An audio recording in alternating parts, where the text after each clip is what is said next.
Members of AHATA are tired of waiting on the promise of billing the hotels according to their electricity usage. Plus, more and more fast food chains are eliminating certain ingredients to make their items healthier. And a gynecologist on the island won his legal battle to continue practicing after turning 65 years old.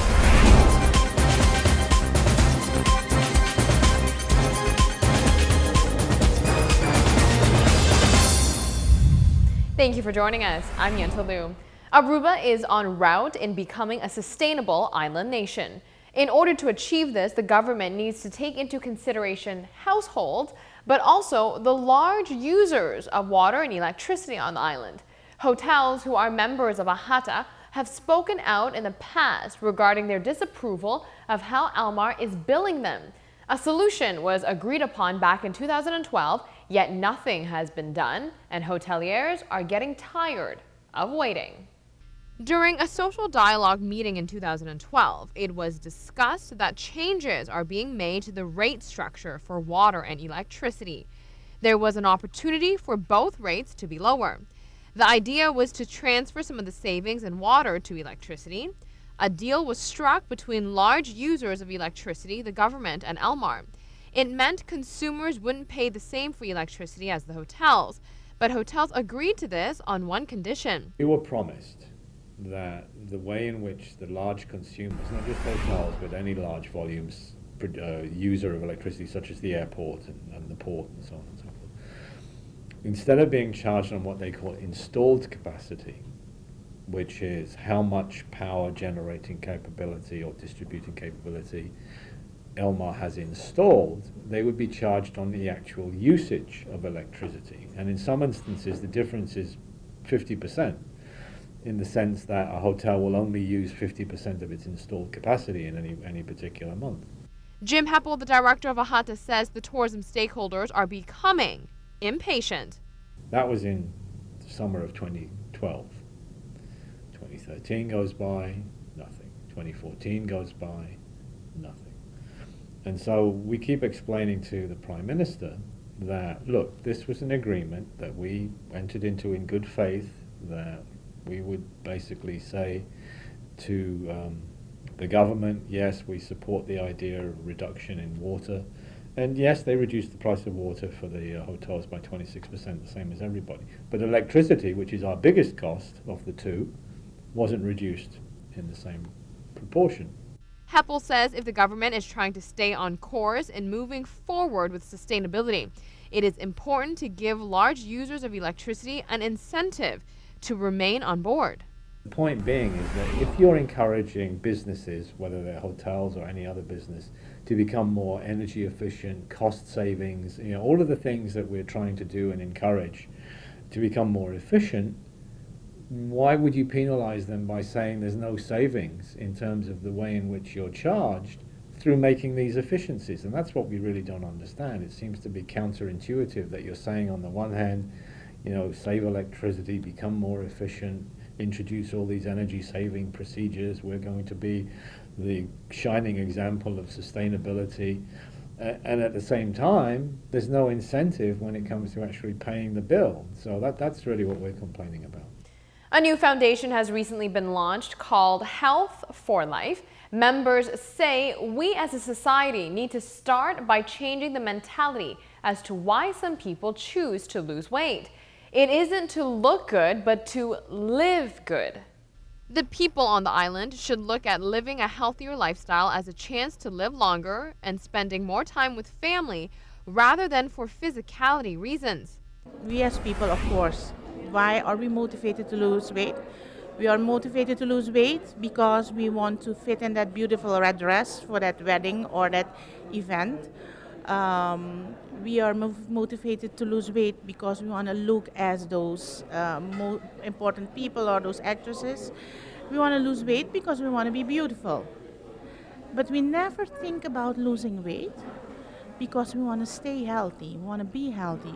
We want to be for our kids, be here for our kids, for our family, for ourselves. When it comes to looking good and feeling good, the mentality on the island needs to change. And that's an aspect that's a mind switch that we have to make. Why do you want to be healthy? Do you want to be healthy? Or why do you want to lose weight because you want to look like Barbie? Or do you want to lose weight because you want to be healthy and stay here for your family and have a longer life? Each time and each day that we lessen the use of sugar, fats, and salt, we extend our life with a day. On that note, we will be right back. Stay with us. We tackle the issue of sweatshops after the break.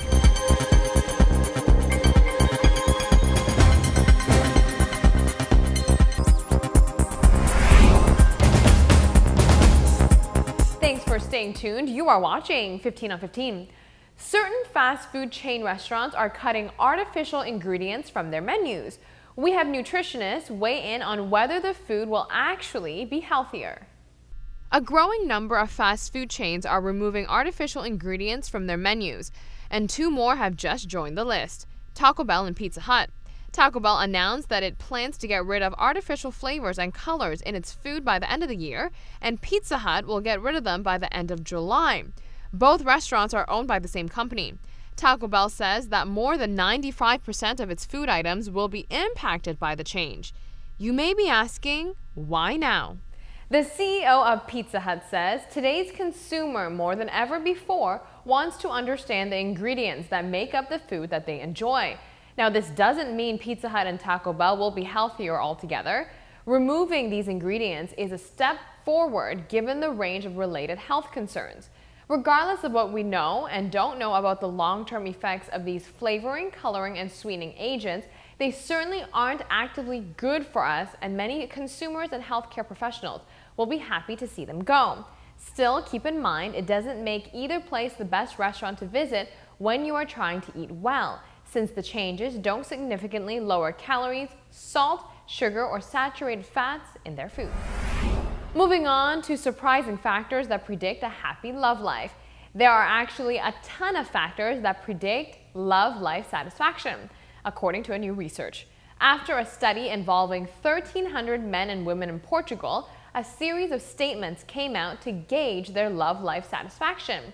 After analyzing, most of the things that predicted a happy love life were pretty predictable, like currently being in love, being married, living together, and experiencing sexual desire for your partner. But there were also a few factors that surprised the researchers. Your age can affect romantic bliss. Adults between the ages of 31 to 59 were happier with their love lives than those who were 60 to 90. The study also found that religion plays a big role as well. Religious beliefs and regularly attending service predicted greater love life satisfaction. And apparently, a lackluster social scene can bleed into your love life, so having a good social life is also very important. Now, I think it's fair to say we all love a bargain, but at what cost? Take a look at this powerful video. Fashion is everywhere. While we all want to be fashionable, it seems as though we all want it at a cheap price.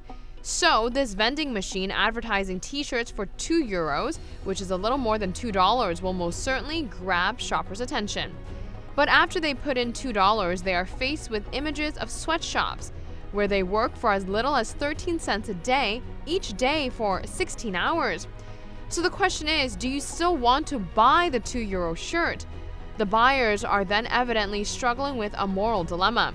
The vending machine gives them the option at the end to buy the shirt or donate to the cause that protects children and worker conditions.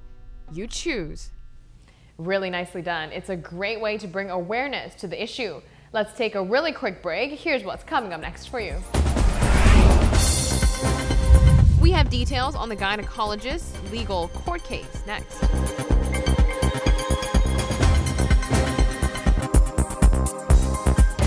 There's been some legal drama within the hospital recently. Back in 1999, a contract was signed between a gynecologist to have the right to practice within the hospital until the age of 70.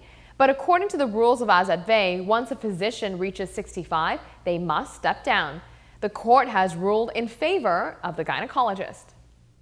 At the age of 65 years old, gynecologist Harold Narain has the right to continue working. He claims he has been struggling with the issue for a long while against a whole board of people at the hospital. I'm happy. I'm very happy that we have a good outcome. After all these many years, finally something positive. We might sometimes forget what's happening here. It looks like, it's a moment in time because this thing goes back to before the year 2000. This is an old issue. There is a vendetta against me. According to the gynecologist, there's internal conflict within the hospital.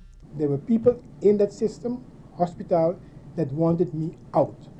They wanted me out even before 65. So when I turned 65, they couldn't wait any day longer. Like, opgeruimd staat netjes, ga weg, And yeah, I'm glad that the patients support me, and we had a good showing of satisfied and happy patients. As a doctor who has been practicing for many years on Aruba, he has a final thought on the whole matter. He would like to see doctors be more patient-oriented rather than money-oriented. It's a small island. We all need each other. It's how would you call it? Empathy, sympathy for your patients and for doctors. And it's a small island, so it's sometimes very difficult. You have complications. You have some babies dying. You have mothers dying. It's a difficult job, and it's not per se mistakes. Sometimes you have complications, and I hope I understand that sometimes there are complications. We doctors do our best, and I have the feeling we have good doctors on the island, but we need to have more a climate of working together and not actually fighting each other. There's too much infighting between doctors and specialists because it's all about money. That's all the time we have for today. Thanks for being with us. We'll be back here tomorrow night on Channel 15 ATV with another great edition of 15 on 15, so be sure to watch. We'll see you then.